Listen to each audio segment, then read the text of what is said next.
What is going on, everyone? Badger here. Make sure to like and sub, and let's get into this. Look, no, it's not going to be a video about blowing Dune. Well, maybe a little bit. But really, I want to point out Dune 2 in 4 days in the movie theaters. It's already the highest grossing movie of 2024. And that's not some sort of accident or mistake. It's not because of the imaginary superhero fatigue. It's because it is a good movie. It's because it is a good movie. And it's everything that these woke wackos, and I don't know how else to group it, the same group that keeps trying to take a hold of every franchise, the Sweet Baby Inc. people, all of them. It's what they try, or at least they say they're trying to do. Give representation, give strong female characters, we have underrepresented groups as a focus on screen, and they fail consistently because they cannot achieve good writing when all they care about is the representation and they're inserting and the what kind of voice, what does this say, blah, blah, blah.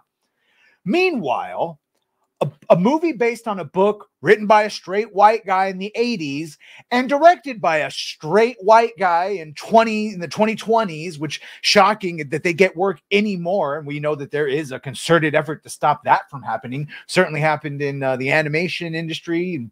Sweet Baby Games is definitely happy to do it to protagonists, and WGA is certainly happy to do it to their writers, and so on and so forth. So the fact that this movie even got made, as faithful as it was, is a miracle.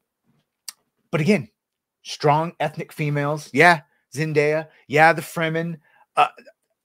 Strong ethnic here. Javier Bardem plays a main figure. I mean, there's more than that. The point is, if they could do this, one thing we love to point out is, please show me the woke successes.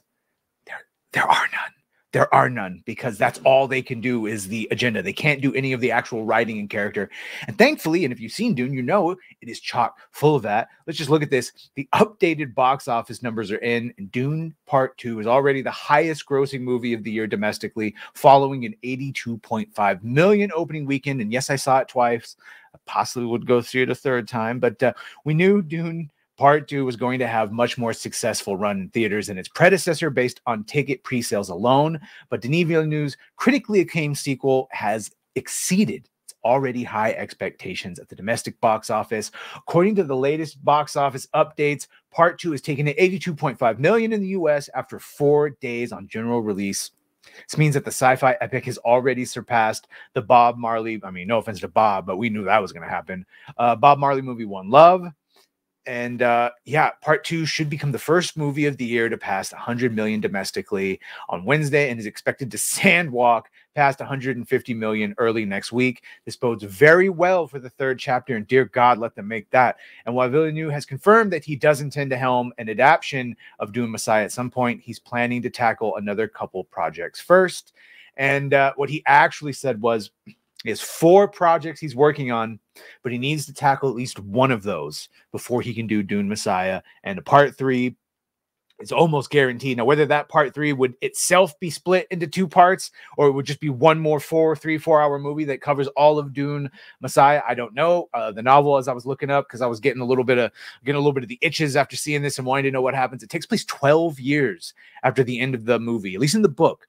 So whether they choose to show earlier stuff in the actual Holy War that maybe or may not be set up at the end of this, is yet to be seen. But again, I just the beautiful, it is a bit of Schadenfreude, is that all these people that take control of the franchise and they try to update it for a mythical modern audience, this is what they're trying to get to. They're trying to get to this level of representation, this level of equity, because it's pretty equitable inside of its cast layout, but it turns out you can't force it. It has to be there naturally. And this story was here naturally as written.